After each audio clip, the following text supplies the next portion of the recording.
This video will cover the replacement of rubber window and door scrapers from Dave Barton on early and late model Volvo 240s. This can be completed over an extended lunch. You can differentiate the window scrapers by the following.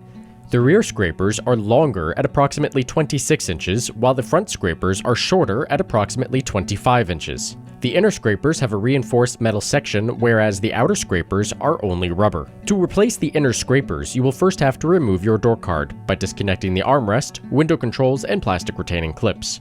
A more detailed video reference for door card removal can be found in this video's description. Once you have removed your door card, place it on a clean, flat surface. Gently pry the metal clips to release tension on the old scraper so that it comes free. Do not pry them too far or you risk breaking the clips. Align the side of your new scraper with the metal core on the door card and press it into place, securing with the metal retaining clips. You want the fuzzy side of the window scraper to be facing the window. Once complete, refit your door cards onto your doors.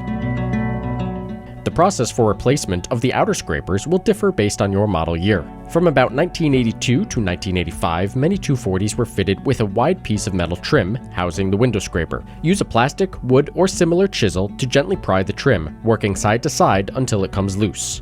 Once the adhesive is no longer securing the trim, pull vertically off the door. For the doors on 240s from 1986 and onwards, the rubber scraper is secured to the door with a narrow metal strip. To remove this, open your door and gently pry back on the metal retaining clip wrapping around the door frame. The back doors feature two tabs, of which it is only required to bend back one of these two. I prefer the rear tab. The front doors only feature one tab on the back, which is nice since you don't have to remove the mirror. Once the tabs are pulled back, use a screwdriver or similar to gently lift up on the trim until it comes loose from the door. For both trim styles, locate the indents on the back side of the trim securing the rubber scraper. Use a screwdriver or similar to gently pry these upwards. Your rubber scraper should slide right on out. If not, try applying some soapy water to act as a lubricant.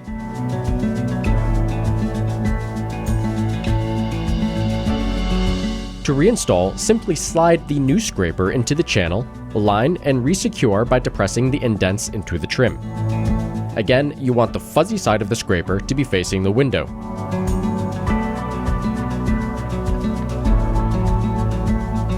To install the wide metal trim, first clean the door surface of any remaining residue with a scraper and cleaner such as rubbing alcohol or soapy water. Remove any adhesive residue from the underside of your trim with a scraper, and apply a new layer of adhesive to the outer bottom portion. You may need to remove the chrome edge trim to properly clean. If so, gently pry on the trim until it comes loose. Do not apply any significant pressure or you will break the plastic retaining clips. To remove these clips, simply twist vertically and pull. Remove the adhesive backing, align the trim with the window, and press the inner channel of the trim onto the lip of the door. To install the narrow metal trim, simply align the inner channel with the lip of the door and press down, then resecure the metal tab. To install the front trim, you will first need to insert it towards and under the mirror before securing the rear door tab. After that, you're all done. Enjoy your Volvo 240.